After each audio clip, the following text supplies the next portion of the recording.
नमस्कार अनि हार्दिक स्वागत अभिवादन गर्छु। म भरत भावुक प्रसाई। आज विशेष दिन शिवरात्रि।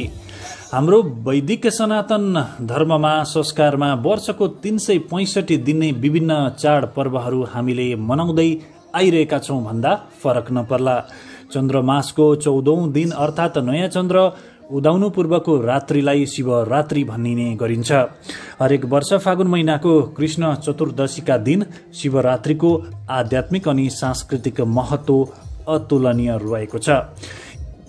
वैज्ञानिकहरूका अनुसार यस रात पृथ्वीको उत्तरी ध्रुव यस्तो तरिकाले रहन्छ कि पृथ्वीमा रहेका सबै जीवहरूमा शक्ति अनि गुरुत्व आकर्षणको अवधारणा प्रभाव भएर जाने प्रमाणित गरेका छन् र प्रस्तुत प्रमाणहरू पेश गरेका छन्।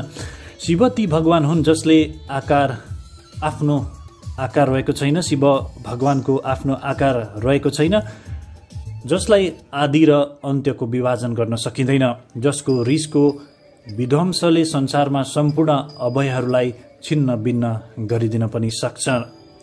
ती शिवको प्रिय दिनको रूपमा आजको दिनलाई लिने गरिन्छ। शिव तिनी हुन् जसले विष पिएर नीलकण्ठ भएर गोसाई कुण्ड पर्वतमा गएर बसेका थिए।